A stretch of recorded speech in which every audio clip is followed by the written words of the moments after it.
Salut, c'est Léo, la chaîne Techmaker, et aujourd'hui, je sais pas si vous avez remarqué, mais on est en 2019. Et oui, ne me remerciez pas pour cette info fort utile. Alors maintenant, il y a des nouvelles résolutions à tenir, que vous allez m'écrire d'ailleurs tout de suite dans les commentaires. Le compteur Instagram refonctionne, comme vous le voyez, et il n'y a plus un gros message d'erreur, donc vous pourrez arrêter de le dire enfin. Mais surtout, eh bien, Tata Monique vous a enfin offert le téléphone de vos rêves à Noël dernier, ce fameux iPhone S10 Plus Max dont vous rêvez tant. Le problème, c'est que vous avez peur de l'utiliser, car avec tout ce que vous avez entendu sur l'utilisation de la batterie sur un smartphone, vous avez l'impression que cette dernière va perdre la moitié de sa capacité au bout de 2 mois si vous ne respectez pas les trucs limite vaudou que vous entendez un petit peu partout. Par exemple, le vider totalement à la première utilisation, le laisser H24 branché pour ne pas puiser dans la batterie, ou encore de ne pas se servir du téléphone les premiers jours après l'achat pour lui laisser le temps de s'habituer à l'environnement. Oui, j'ai réellement entendu ça, et non, un téléphone c'est pas un chat, hein. Donc aujourd'hui, on va casser quelques mythes autour de cette fameuse durée de vie de batterie qu'on trouve souvent malheureusement trop courte. La décharge totale à la première utilisation.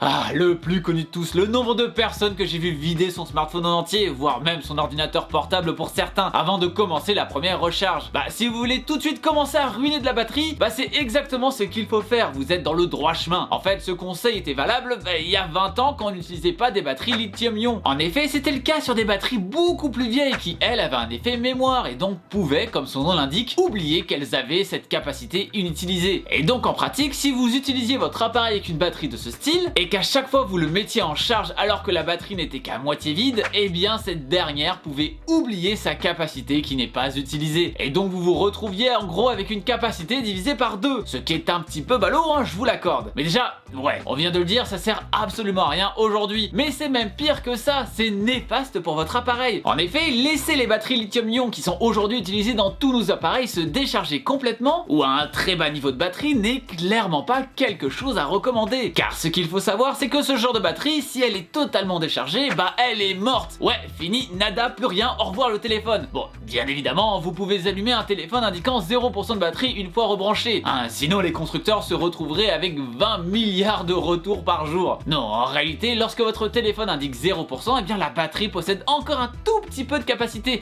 mais qui est là uniquement pour sa survie. Le truc, c'est que même dans ce cas-là, cette dernière va avoir des séquelles, et même si elles sont légères, le fait de faire ça de manière répétée risque à force de donner lieu à une autonomie réduite bien plus vite que prévu. Et dans un ordinateur, ça peut poser encore plus de problèmes, car une batterie peut être composée d'un ensemble de cellules, et une des cellules peut justement décéder à cause de cette batterie presque vide. Et donc, vous l'aurez compris, avec une cellule en moins, votre PC aura une autonomie extrêmement plus faible. Le laisser le plus souvent possible à 100%.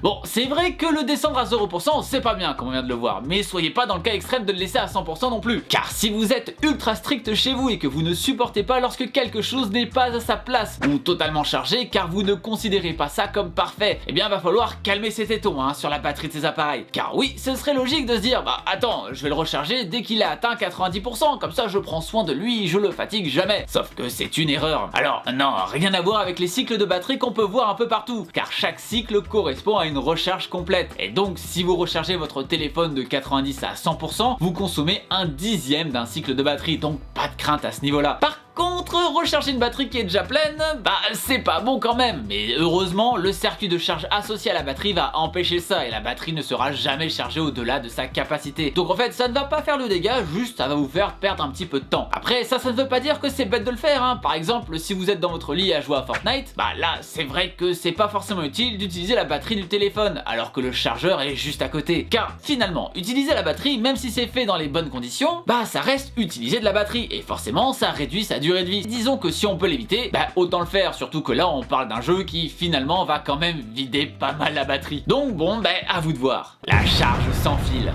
Ah, qu'est-ce qu'on aime rendre tout sans fil. Mais pas sûr que ce soit la meilleure chose à faire dans le cas des batteries. Lorsque nous rechargeons un téléphone avec un chargeur sans fil, celui-ci aura tendance à chauffer plus facilement qu'avec une charge classique. Et nos chères batteries préfèrent rester au frais. Alors, sur ce point-là, je dirais la même chose que pour le précédent. Il ne faut pas exclure ces jolies pattes de charge de nos foyers. Non, non, non. Il faut juste les utiliser judicieusement uniquement quand c'est vraiment utile. Mais là, pour le coup, bah c'est peut-être plus une histoire de confort qu'autre chose. Alors, encore une fois, à vous de voir si ça vaut réellement le coup, en sachant que même si vous ne chargez votre téléphone qu'en utilisant la charge sans fil, ça va pas non plus diviser par 2 la durée de vie de la batterie, loin de là. Mais ça n'est tout de même pas négligeable, surtout sur une vidéo où on parle optimisation de batterie. Et si vous utilisez la charge rapide sans fil, ça va être encore pire. Et D'ailleurs, parlons-en, la charge rapide.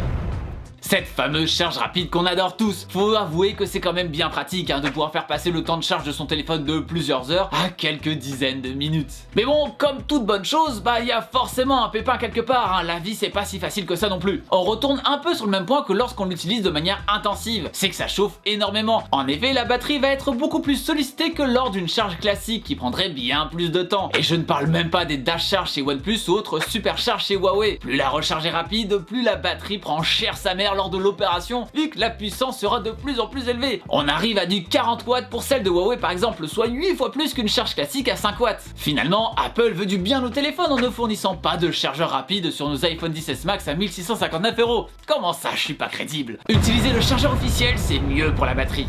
Alors ce tips-là, c'est vraiment pour les gens ultra déter, et donc je vous conseille pas à tous de le faire, mais c'est tout de même bon à savoir. Et si je vous disais que parfois, utiliser un chargeur chinois à 1 €, c'est meilleur pour votre batterie que d'utiliser le chargeur officiel fourni avec votre téléphone. Illuminati, théorie du complot, la Terre est finalement plate? Mais non, bien sûr que ce n'est pas un complot des méchants constructeurs qui veulent pousser leur téléphone vers la poubelle après une année d'utilisation. En fait, je ne vous ai pas tout dit. Oui, utiliser un chargeur chinois à 1 € préservera un peu votre batterie, mais ça va aussi rallonger grandement la durée de la charge. Et en fait, je vous l'ai présenté à l'envers.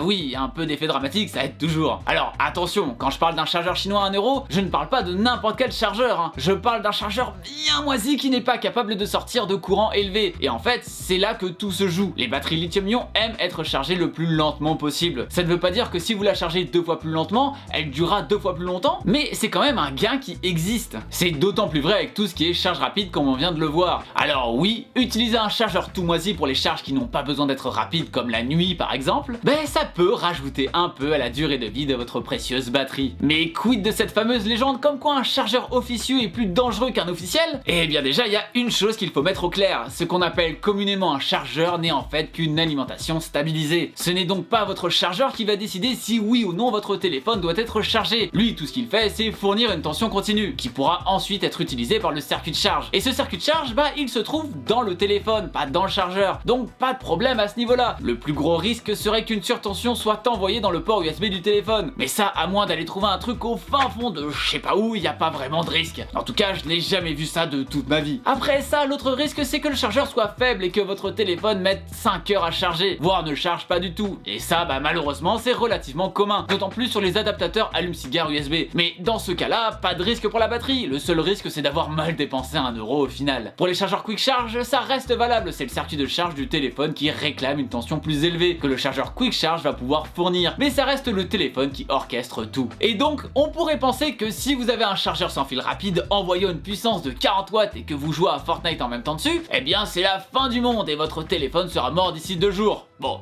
faut peut-être pas abuser non plus. Et puis de toute façon, les chargeurs sans fil grand public n'atteignent pas encore de puissance aussi élevée. Mais bon quand même. Car ouais, c'est vrai qu'il y a pas mal de choses à prendre en compte. Et si on respecte tout à la lettre, on se pose de sacrées conditions quand même pour un appareil qui est censé être là pour nous servir. Je vous dis pas forcément de tout respecter à 100% et absolument pas tout le temps. Sinon, utiliser votre smartphone va devenir une réelle corvée. C'est pas non plus ce qu'on cherche à faire. Le but principal de cette vidéo est déjà de vous mettre au courant de ce qu'il faut faire pour optimiser sa batterie. Et surtout casser les intox autour. Si vous avez connaissance de tout ça, vous améliorerez indéniablement la batterie de votre smartphone. Même si vous n'êtes pas sans faute sur tous les points cités plus haut. Je pense notamment à la charge rapide. Je ne vous dis pas forcément de ne pas l'utiliser car elle est sacrément pratique. Mais si vous n'en avez pas l'utiliser, ça peut toujours être sympa d'avoir un câble de charge classique autre part. D'ailleurs, comme dit plus tôt, la plupart des conseils ici sont aussi applicables aux ordinateurs portables, vu qu'ils partagent les mêmes types de batteries. Et rassurez-vous, ce n'est pas parce que vous ne respectez pas ces conseils à la lettre que votre smartphone va exploser au bout de 3 jours. Personnellement, je recharge tout le temps mon téléphone avec la supercharge de Huawei, vu que j'ai un Huawei Mate 20 Pro, ce qui peut permettre de le recharger complètement en moins d'1 heure. Mais bon, ça veut dire aussi que la batterie se prend du 40 watts dans la gueule, et à terme, ça va pas faire que du bien, et donc irrémédiablement rendre la durée de vie de la batterie plus faible. J'utilise aussi un chargeur sans fil assez régulièrement alors que je connais leur danger. Bref, encore une fois, soyez surtout au courant de tout ça pour limiter un maximum la casse, car je sais très bien que c'est très compliqué pour beaucoup d'entre nous de repasser sur de la charge lente. Et si on devait s'inquiéter à chaque fois que notre smartphone chauffait un petit peu, on devrait placer ce dernier dans le congélo dès qu'une canicule approche. Spoiler, le faites pas, hein, c'est pas une bonne idée, je veux pas du tout être responsable de ça. Surtout que bon, on ne peut malheureusement pas totalement éviter la dégradation des batteries. Je parlais rapidement des cycles de recharge plus tôt, et bien plus on en consomme, au plus l'autonomie est réduite, c'est inévitable. Et donc si on prend ça en compte,